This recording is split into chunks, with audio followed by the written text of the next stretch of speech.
The federal government has set a long-awaited climate change target for 2035, committing to a reduction in emissions of between 62% and 70% below 2005 levels. While some think it's an ambitious target, others a failure, Australia now has a target. But the question remains, how are we going to get there? To hit the target requires transformation across the entire economy, but especially in the electricity sector, which is responsible for 34% of Australia's carbon emissions. Left to itself, the electricity sector will not decarbonise sufficiently to support Australia's economy-wide emissions reduction targets. So, it's time to talk about the thing we don't talk about in Australian politics: carbon pricing. I'm Kat Clay and you're listening to the Grattan podcast. Today we have two energy experts, Alison Reeve and Tony Wood, to talk about their new report and why it's time to introduce carbon pricing. Alison, carbon pricing, as I've said, is the thing we don't talk about in the Australian policy landscape. Can you give our listeners a brief history of carbon pricing in Australia? Australia actually had the first carbon pricing scheme anywhere in the world, which was the New South Wales Greenhouse Gas Abatement Scheme, which was introduced in 2002. And that was a scheme that priced carbon in the electricity sector quite successfully between 2002 and 2012. And that conversation then went national in around 2007, 2008. At that time, the Howard government was not really acting to implement Australia's obligations under the Kyoto Protocol. We were in the middle of a very long and prolonged drought, and there was a lot of public pressure for action on climate change. And a bunch of the state governments got together and said, well, if the federal government is not going to act, we think we might be able to implement a scheme between us that puts a price on carbon as a way of driving stronger emissions reductions. When Kevin Rudd was elected Prime Minister, he said, well, I'll take that and make that a national scheme. And that was our first go at a national emissions trading scheme. I moved to Canberra to work on that scheme in 2008.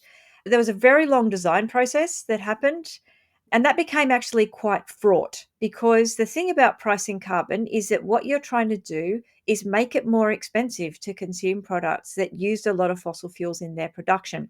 And at that time, there weren't, we had sort of alternatives, I think, in the electricity sector, although those were still comparatively a lot more expensive, but there weren't really ones in the rest of the economy. And so what that meant was that process of pricing meant we were all going to be just paying more for stuff. And that became really politically toxic. It's a very hard argument to sell politically. You should pay more for stuff, right? That's sort of what created the big debate, and then almost what people call the climate wars. Pricing carbon and then deciding not to price carbon was one of the things that ended Kevin Rudd's prime ministership.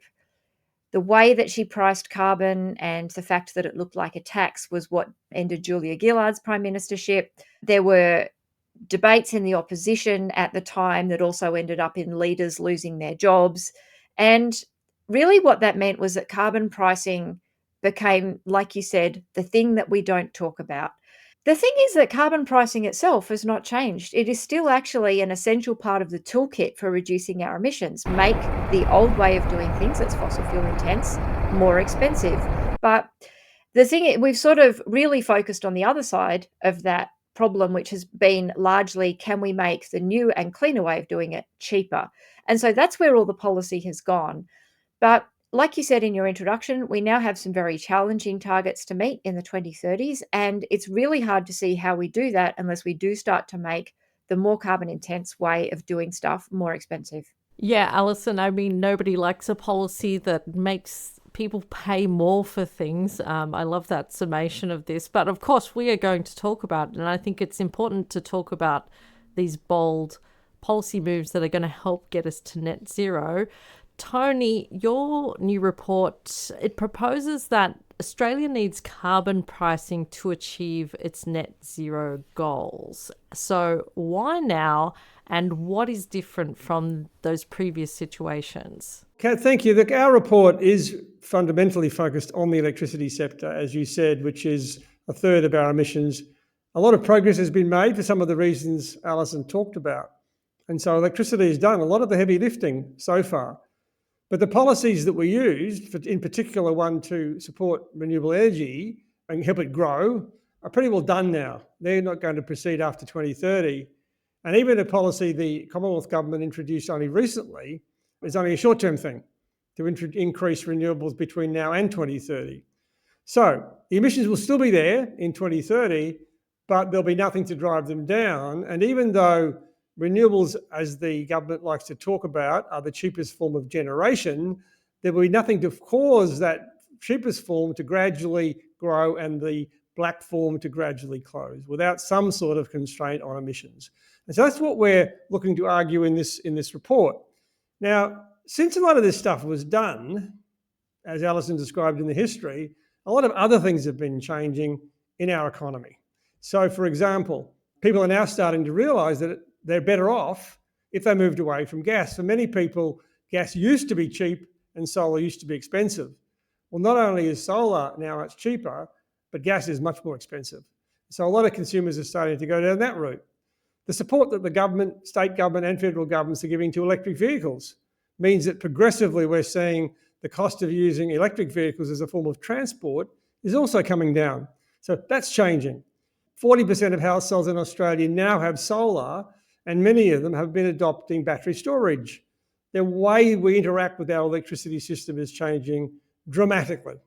And so as a result of that, we can contemplate things that we've really not contemplated before and feel comfortable that we're not going to be really hit in the hip pocket, recognizing that what this is about is dealing with climate change. And the other big thing that's changed in the last 10 years or so is that the tangible, real impacts of a changing climate are becoming more and more clear to real Australians in many parts of this country, and the cost of that is gradually mounting. So why do we need carbon pricing? Isn't converting to renewables enough? You're right that, converting the electricity system to renewables is the way that we decarbonise it. But if you look at any credible piece of modelling of the electricity system and how it will decarbonise, it always ends up with a little bit of gas in it at the end. And the question that you've also got to ask is, how do you get the coal generation, which is the cause of the emissions, to leave the system in a way that's orderly?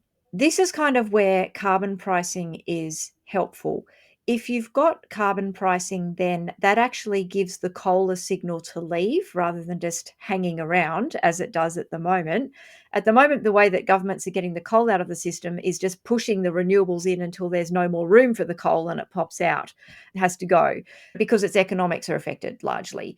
Whereas if you're giving it a signal ahead of time that kind of is saying, hey, you're not going to be welcome here after a while, then that actually gives you a much more orderly process of that coal leaving. So, Alison, we're at the Climate nightclub and somebody's switched the lights on at 2 a.m. to tell coal to go home. It is kind of like that, yeah. I'm not sure I want to go to the Climate nightclub. The Climate day club is enough work as it is. And then the other part of it is gas. And so the amount of gas that you end up with in your system has an impact both on your overall emissions, but then also on the cost of the system as well. And so you really want to make sure you've got the optimal amount of gas, not just for keeping the lights on, but also with respect to achieving your emissions targets. It's easier to make decisions around how you structure your energy market and how you get all of the rules and things in it right to give you that optimal amount of gas if you've priced in the emissions from the carbon. If you don't price the emissions in, then what you're relying on is, for example, state governments to say, oh, I don't want gas to be used in my state, or I only want this amount of gas used in my state. And that leaves you with an economically suboptimal system, which overall means that you end up with higher prices for consumers. Just one thing for clarity there, Alison. I mean, am I getting confused between a carbon tax and carbon pricing? Are they two separate things technically? A tax is a way of doing pricing. As part of the background research for this report, we identified around 8 different ways that you could put some sort of price signal, as people say, into the electricity market around carbon. And a carbon tax is one of them. So a carbon tax is where every tonne that you emit, you have to pay a certain number of dollars for. And that amount of dollars just goes up over time. And eventually you say it's too expensive for me to do this and you stop emitting. Carbon pricing can also mean things where instead of fixing the price, you fix the amount of the quantity of carbon that a sector or an economy is allowed to emit. And then you allow people to pay in order to get that permission to emit. Effectively, they get a permit to do it, a license almost. The amount that people are willing to pay is what sets the price on carbon. And there are other things that you can do too. But the point of it is what you're trying to do is to make it so that someone somewhere, when they are emitting in the process, in this case, in the process of making electricity, that there is a cost to them of doing so that reflects in some way the cost that is imposed on all of us by the climate change that those emissions cause. And we actually do have programs like that in other sectors, don't we? And your report has identified that expanding the safeguard mechanism is the best way to implement carbon pricing in the electricity sector. We have talked about the safeguard mechanism before on the podcast, but not necessarily as it relates to electricity.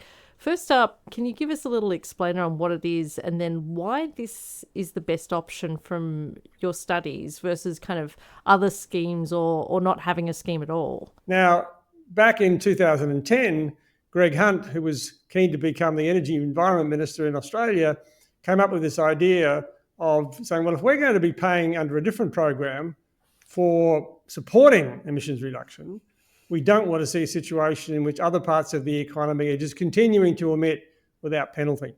And so he introduced something which he called, for that reason, the safeguard mechanism. And the idea was to say, look, we're going to require that big industry pays for or reduces emissions or pays for it. And he called this the safeguard mechanism. Now, his boss at the time, Tony Abbott, didn't like that very much. So when they got into government, that instrument sat there as an interesting measurement tool.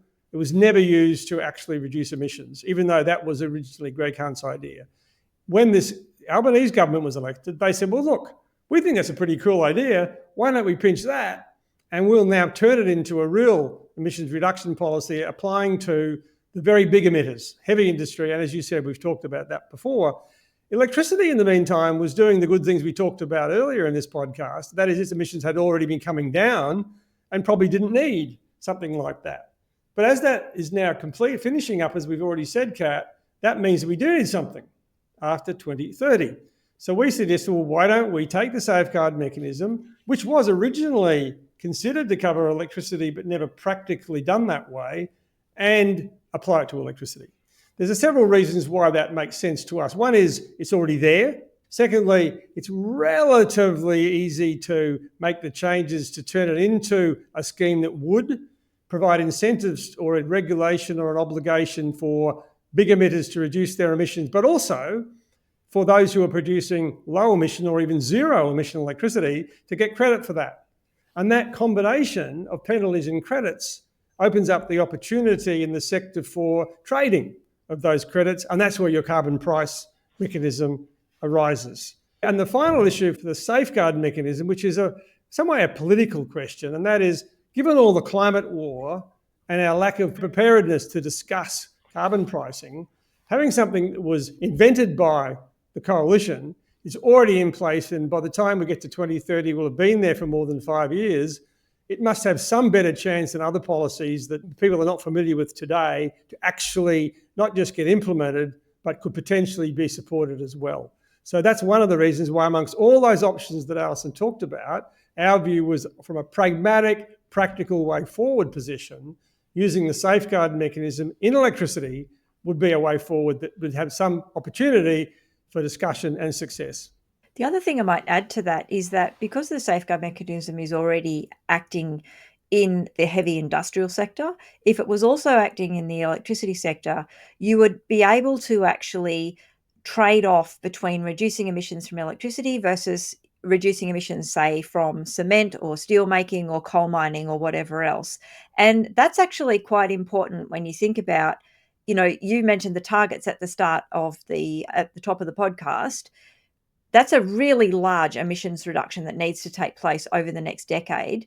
And if we can do that, it makes sense for the people who have the most options and can do it the cheapest to do that first. And when you actually start to have policies that cut across more than one sector, you start to get that effect happening, which means that the overall cost to the economy of achieving those targets is lower. And that also does something that we should not even maybe talk about very much on this podcast, Kat, but the secret behind this is that what Alison's describing is expanding what is a narrow carbon price and the safeguard mechanism potentially into a broader, not necessarily economy-wide carbon price, but as most economists would argue, being able to do what Alison described, that is, let's find the cheapest way to do this wherever they exist across the economy.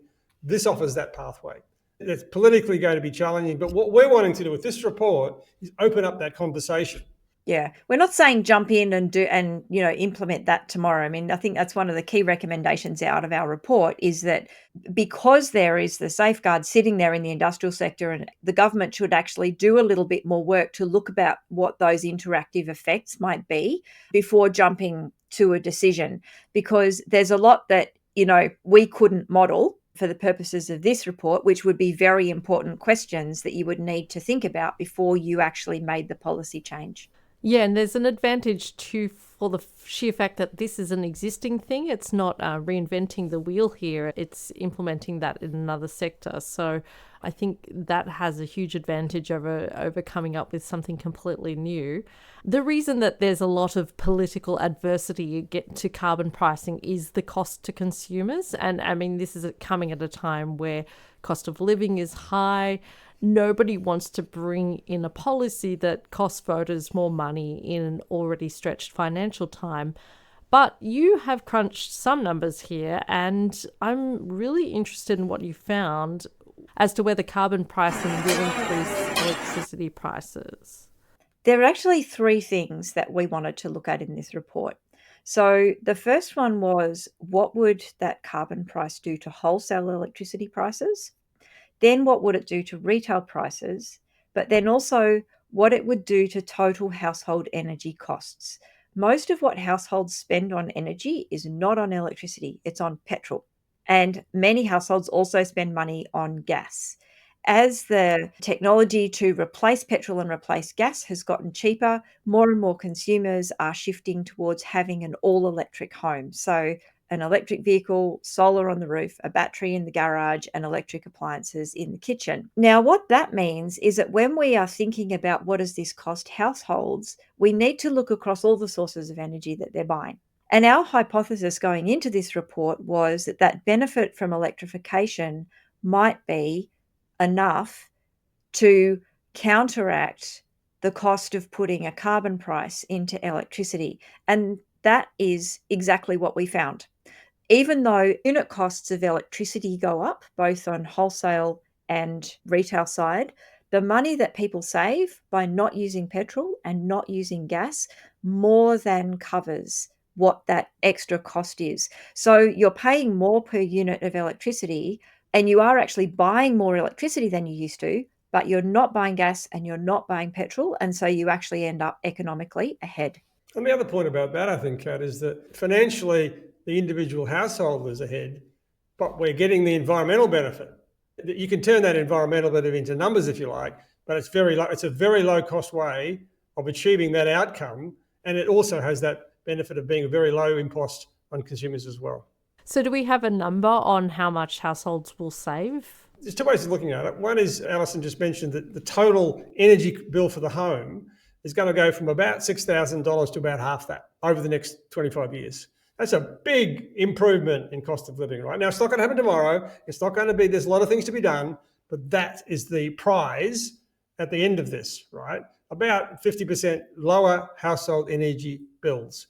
The increase in the electricity bill will probably mean that $3,000 saving might be $100 less than that. That a $2,900 saving. So it's still a very significant saving, even though the cost of your electricity bill might have gone up between 3 and 5%. For me, though, one of the things that I'm thinking about when we're talking about the cost of electricity in the home, it's that outlay factor. I think that's one big thing that like a lot of people see as a stumbling block to electrification of their homes and their vehicles. For example, like myself, I've been so busy paying off multiple mortgage interest rate increases that I don't have the extra cash to outlay to electrify my home and put solar panels on the roof and a battery in. Is this going to be another case of, say, an electricity equity divide that's created where the people who can afford to get off these things do and have cheaper electricity bills, and the people who can't actually pay the price by paying for things like gas as the prices go up? Yeah, that is an absolute risk, and that risk would be there whether we priced carbon or not. And when you think about the size of the saving that Tony is talking about there, that your bill in an all-electric home would be half what it was if you were not in an all-electric home, you can get a sense of like how wide that divide would be between houses that were otherwise the same.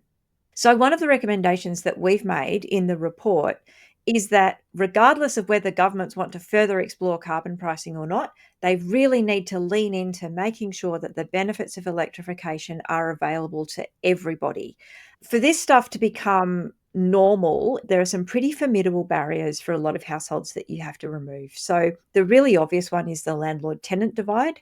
The appliances you have in your home, if you rent, are the choice of your landlord, and he or she also chooses whether you're allowed to put a car charger in the garage for your electric vehicle. So finding a way to overcome that barrier, for example, by things like minimum rental standards, tax write-offs for landlords, and so on, it's really important that governments lean into those so that the households, that 1/3 of households that rent, are getting access to the benefits of going all electric that people who live in their own home and don't have a massive mortgage to pay off are able to access.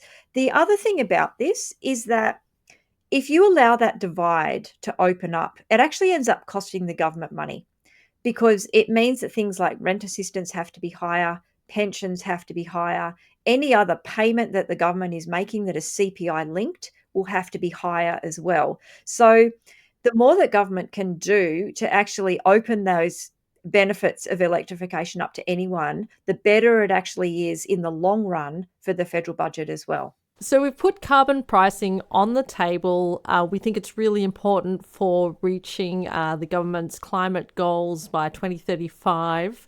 What then should governments be doing next? I think the first thing we recommend, and this is related back to the whole story of the unfolding about these various ways of pricing carbon.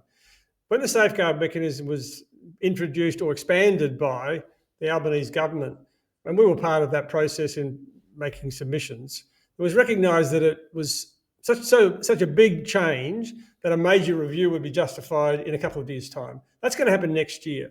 So that's the best time to start thinking seriously. Is the current mechanism, which applies to only the biggest 200 emitters in the country, working in that area? But in addition to that, that's the time to think about, okay, let's take this a bit more seriously. Let's have the conversation about, are we on track to achieve our emissions reduction in electricity? Is there a way to do it to introduce a form of carbon pricing? And is the safeguard mechanism the way to do it? Now, all policies associated in this area have to be thought through for unintended consequences, what could go wrong, that sort of stuff. So a major review of the safeguard mechanism next year would be the best and first place to start to think about introducing this form of carbon pricing into electricity. And it might be that the review finds that the safeguard's not the best way to do it and that there are alternatives that work better. And if that's the case, that's fantastic. Let's get on with doing those instead. There are some advantages here when you've got a policy that already exists, that's already working, where the rules are already quite clear, that you can just move and expand that into a different sector rather than trying to come up with something new from scratch. And just going back to that point I was talking about with equity before, one of the things that we weren't able to test in this report was that equity effect. So we could look at the average Australian household and then the average household in each state, but we didn't have the data grunt to be able to say what's the difference for rich households and poor households, for example. And so that's another sort of thing that you'd want to think about. The other thing that would be important to think through in the context of the safeguard and expanding the safeguard is that if electricity is slightly more expensive, what does that do to the economics of switching away from using gas and coal in the industrial sector and towards using electricity to do that same job? The economics of that will change if electricity is slightly more expensive. So that's a really important interaction that needs to be captured. It's one that we weren't able to test. And so that's why our recommendation is for governments to look at this a little bit deeper and do a little bit more work before they make a decision. Thank you so much, Alison and Tony. If you want to read this report, I will put a link to it in the show notes, but it will also be available for free on our website at grattan.edu.au. If you'd like to talk to us on social media, please find us at Grattan Institute across most social media channels. And as always, please do take care, and thanks so much for listening.